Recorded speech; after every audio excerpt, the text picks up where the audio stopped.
Kansas makes awards for public Wi-Fi. Nebraska doles out $31 million in CPF awards. Canada's telecom regulator targets streaming services. Starlink launches satellites with direct-to-cellular capability. And ACP is officially done. Those stories and more on This Week in the Broadband Universe. Hello, everyone, and welcome. I'm Craig Corbin. Effective June 1st, the Affordable Connectivity Program closed up shop. FCC Chairwoman Jessica Rosenworcel made the announcement following no 11th hour action from Congress for additional funding. The commission had frozen enrollment in the program back in February. Over a 2.5-year run, the Affordable Connectivity Program served 23 million households and served homes in every county nationwide. 330,000 tribal area subscribers were also enrolled in the program. 15% of all households in the program were in rural areas. Kansas Governor Laura Kelly this week announced awards from the Advancing Digital Opportunities to Promote Technology, or ADOPT program. A total of 7 organizations will share $3.9 million for public Wi-Fi expansion and for PCs and laptops.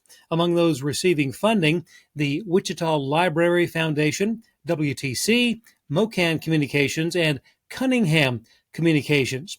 An additional $10.4 million round of funding will open later this year.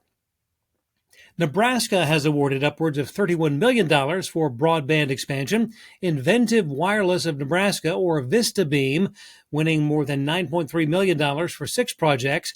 Allo Communications received more than $6.7 million for 9 projects. Other awards were made to Great Plains Communications, Stealth Broadband, Pinpoint Communications, Glenwood Telecommunications, and Northeast Nebraska Telephone Company.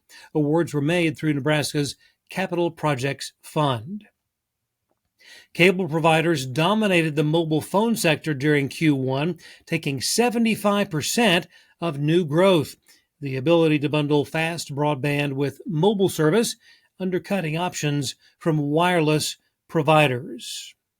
The House Homeland Security Appropriations Subcommittee has recommended $40 million for continuation of Next Generation Public Safety Warning System, which reaches 99% of the American population.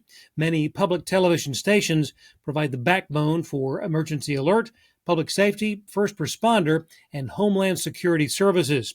During 2023, more than 8,500 wireless emergency alerts were issued nationwide. The Canadian Radio, Television, and Telecommunications Commission has ordered American streaming platforms to direct 5% of their Canadian revenues into local content production.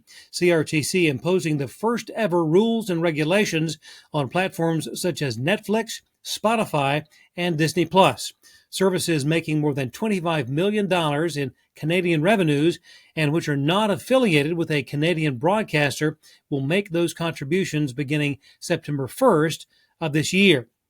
The telecom regulator estimates roughly $200 million annually in new funding. Diamond Valley Sports has until July to come up with a very clear business plan.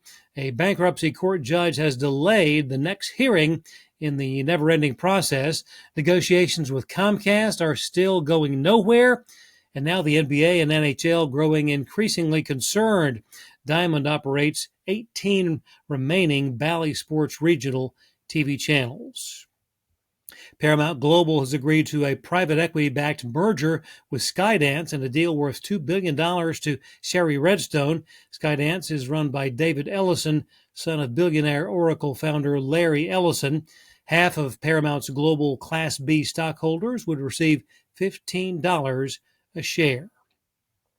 The trend towards streaming is altering viewing patterns, and with no sign of slowing down, a report this week from Inscape reveals that an ever-increasing number of people are using smart TVs exclusively for streaming. No cable TV packages at all.